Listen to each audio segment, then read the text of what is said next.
Hi, this is Dennis with Second Chance Tackle, and thank you for joining me today.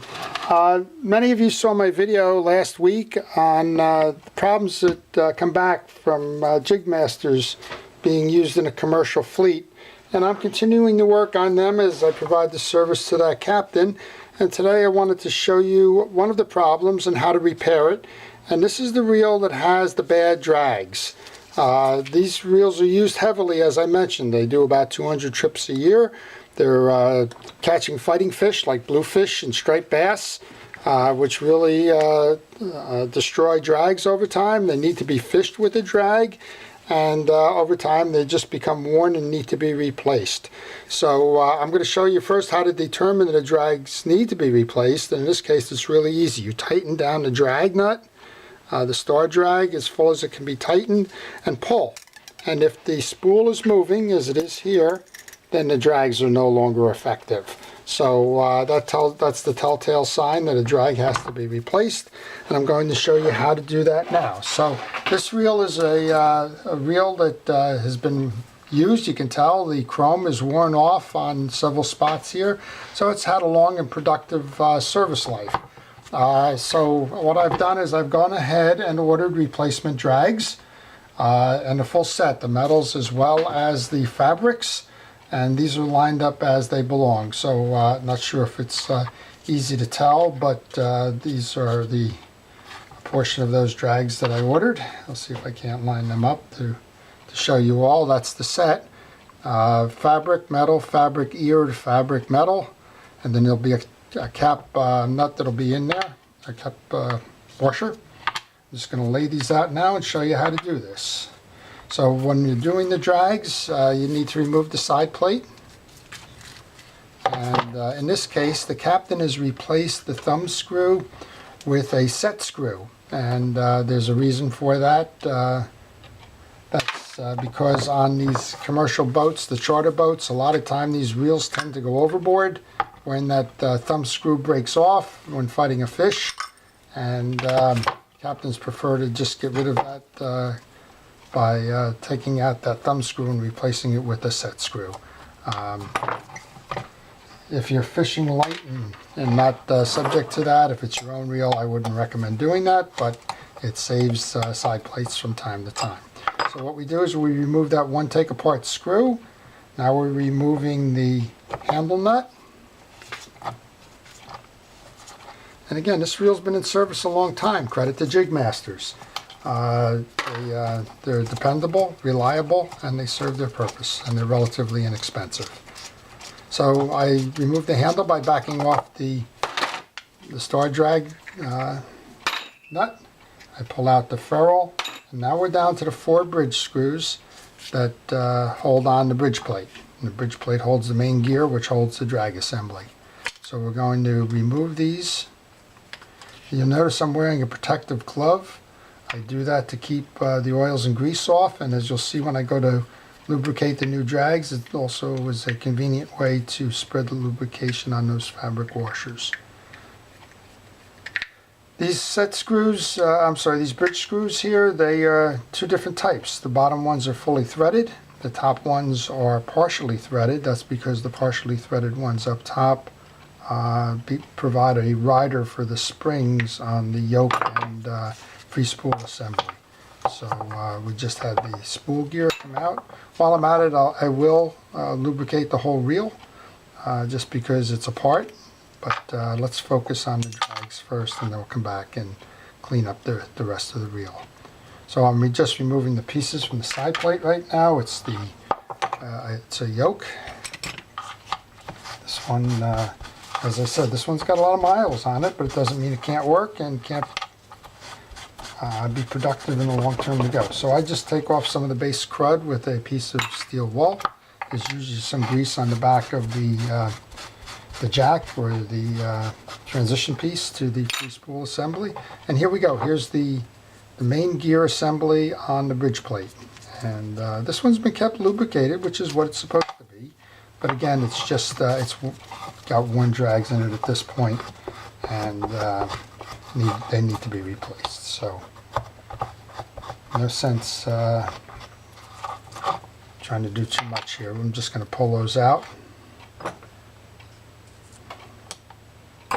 Let's put those off to the side. This is the cap nut I was talking about. And so the first thing I want to do is just make sure that I have a clean surface for the new drags, which I do with a Q-tip and paper towels. Just taking off some of the excessive grease.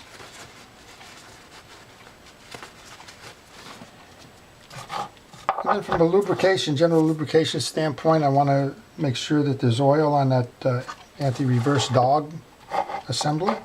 Okay, now we have the new drags. We're going to take those new drags and we're going to lubricate them with drag grease. And I use Cal's Universal Drag Grease. You put a healthy coating on there, and I use the gloved hand to work that drag grease into the new drag. So we go that, and then we have a round washer. Second drag washer. Work that in. Then the eared washer, that's the one with the two tabs on each side. That one goes into the indentation in the main gear, and it always sits in the middle of the assembly. And then we come out and we do the last of the fabric washers. Now, why do you use drag grease? You use drag grease for two things. One is to maintain the flexibility of the drag washer so that it doesn't dry out and crack. And the other one is it provides some friction for a smoother drag operation. And I'm going to put that cap on. So this assembly is done.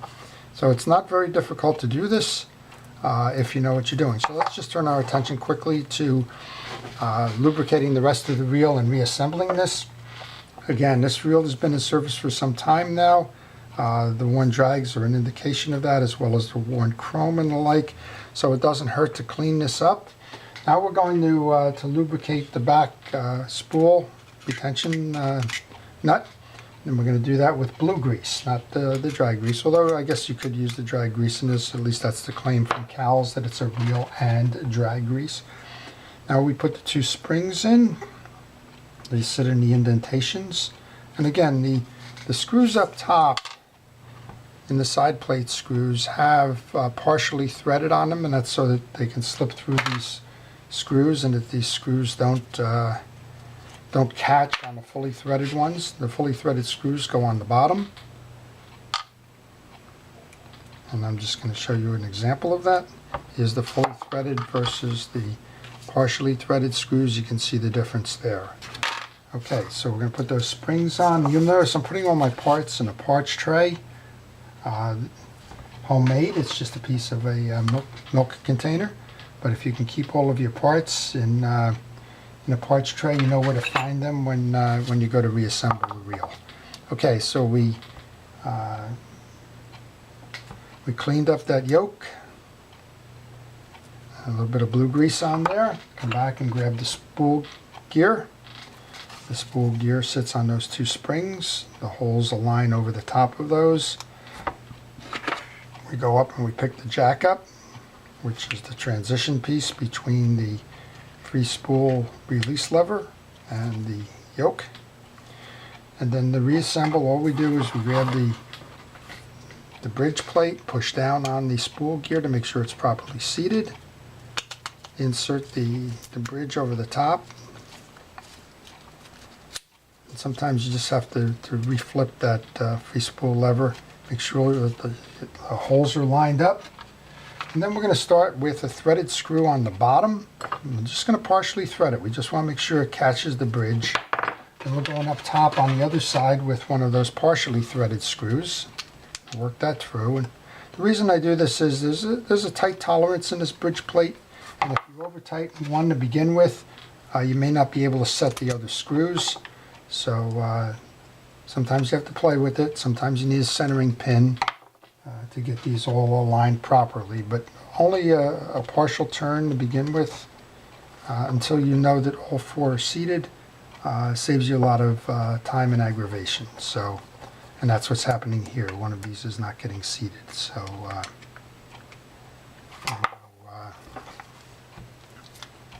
just sometimes visually you can see from behind what's going on there.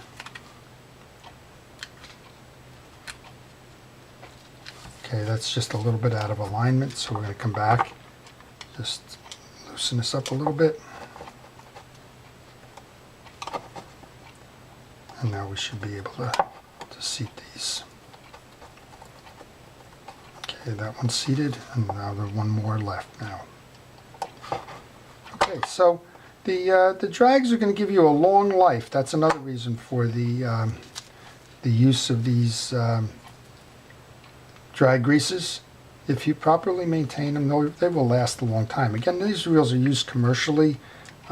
200 trips over a 9-month period, that's a lot of fishing going on there. The average sport fisher is not involved in that. But again, the practice is the same whether you're doing this for yourself or who's going to take 10 trips a year, or if you're doing this for 200 trips a year. So the way that we lubricated that, we did the back spool bearing, the spool assembly. Once you have this together, you want to just open up the free spool and put a little bit of grease between the jack and the free spool assembly. We've got this done now. We're going to just put a little bit of grease in the back spool bearing. Now we can put the spool in. A little bit of grease on the spool shaft. Again, this reel hasn't been greased or oiled in quite some time, so it doesn't hurt to make sure that when you have the reel apart that you deal with the reel completely. Okay, then we're just going to put that last screw in. Now most of the time this is a set screw. I'm sorry, it's a thumb screw that comes in the side plate. And again, the captain has removed that and put a set screw in because he's had experiences with these reels going overboard. When that pops, and I can't say I blame him. So they save a couple of dollars. All right, so we have the hole aligned with the hole in the frame. We're just going to tighten that up now. Again, it would be a thumb screw on most JigMasters. And make sure it works properly. Put the handle back on. You put the handle on, the last piece of lubrication is a little bit of oil inside the pinion sleeve. And put the handle nut on. And then tighten down that drag, make sure it works properly.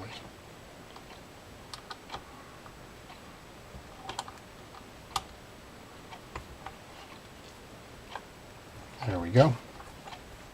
So this reel has probably been in service for 9 or 10 years, I would imagine, and it's probably can last 5 or 10 years more with the right service. So I would encourage you, if you have a JigMaster, don't use it, don't abuse it, and make sure that you service it. So a lot of folks ask me, how frequently should a reel be serviced? And it's the answer, of course, is it depends. Right? It depends on the amount of trips and usage and the like. But if you do it once at the beginning of the season and come back and check it at the end of the season, it'll be ready to go for a long time. Okay, so there we go. We have that. We're all set up here. Just want to tighten the drag down now like we did the last time. And this time we should have a full stop, which we do. We can pull it and turn it. That's a little bit of over dramatization there, but that's exactly what happens. If you can tighten that down where you can't move the spool, then you've got an effective drag.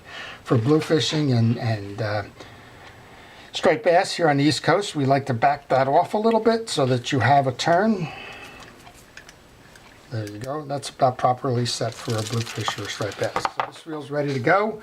I hope that that's helped you, showed you a little bit about how to take the bridge out, replace the drags, do some general lubrication while you're in there, reassemble the reel and get it ready for the season. So with that, I thank you for watching the video. This is Dennis with Second Chance Tackle. Again, thanks for viewing.